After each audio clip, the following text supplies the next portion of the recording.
John Lusk here of Lusk Archery Adventures. Serious testing, successful hunting. I've got a really cool broadhead to test out today by Slick Trick. You've probably seen me test a lot of different slick tricks over the years. I've hunted with them in many different situations, taken a lot of animals with them, but now they've come out with a solid single piece construction broadhead. So it's pretty cool here. It's called the SS3. Thanks to a viewer who donated a pack to me, I'm able to test these out. So let's zoom on in here, go through some of the design features and specifications, and then I'm going to put them to the test using my Bowtech SR6 set at 72 pounds and Bishop FOC King Arrows at 460 grains. Let's check it out.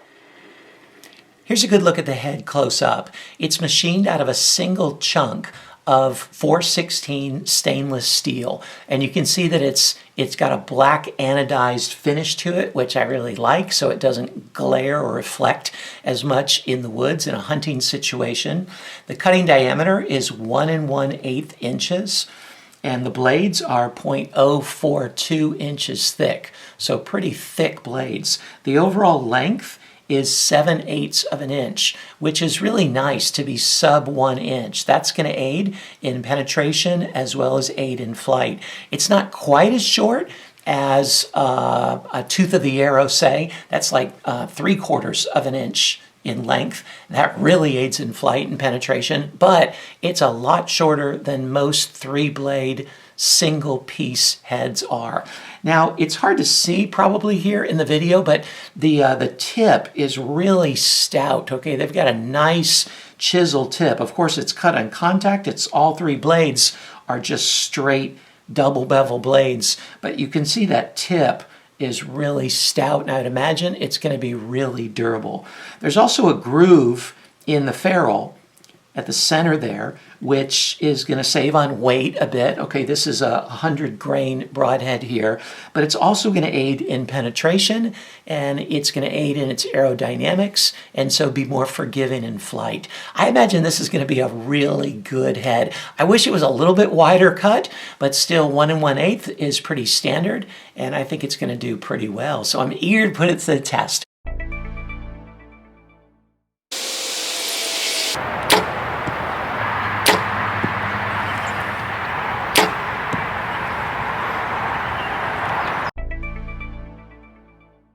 Slick Trick SS3 out of the box sharpness. 350.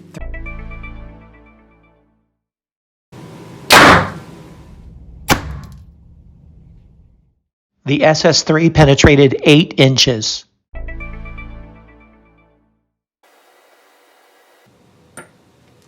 .450.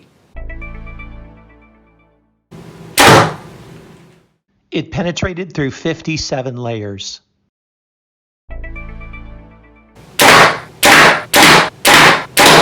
Here's the head after going through the steel plate 5 times. Spins perfectly true. The edges just are perfectly intact. You can't even tell they've been shot, let alone through steel plate 5 times. The tip got a little bit blunted. You can see that end tip just a little bit got blunted. But all this would be very easy to sharpen out. And for sharpening this, like any 3-blade, 1-piece head like this that has a 60-degree bevel on it, you can just lay it flat on a stone and sharpen 2 edges at a time. Or what I would do with this is use the Stay Sharp Guide 344 and change that bevel from a 60-degree to a 44-degree bevel. It'd still be extremely durable, and it would be a lot sharper. But the head held up very well. Here are the holes made by the SS3, and as you can see, they're not just like a round hole with 3 slits, but they really are 3 triangular holes. And let me show you another slide here. In this one, you can see the difference. Over on the right are the triangular holes made by the SS3, and on the left are the holes made by a typical 3-blade replaceable blade broadhead. You can see the wound channel is significantly different. So when it comes to sharpening this head, it's a classic 60-degree bevel, which means it's 30-degree angle on each side and a 1-piece construction. And so the advantage with a head like this is you can sharpen it on any flat surface. Here's just a sandpaper. You could do it on that, or you can do it on any like stone, a diamond stone, a flat stone, any kind of sharpening stone. Honestly, you could even do it on a rock. You can do it on the bottom of a coffee mug out in the field. I mean, there's a lot of things that you can do. You just do it flat like that, do the same number of strokes on each side until it's sharp. And that'll work fine. It's a good functional way to sharpen the head. But if you really want to get it sharp, then man, I love this tool. And I've talked about it before in some of my videos, but it's the Stay Sharp Guide 344. And what it does is it's this little bit of a curved surface too. It's really ingenious. And it comes with a little thing here that you can hold the broadhead with so you don't hurt yourself. And you just put it over, you start with a really coarse sandpaper. This is a 240 grit to start with. And you just pull it back like this. And you'll just keep doing that over and over and over until you get a bit of a burr on each of these two blades.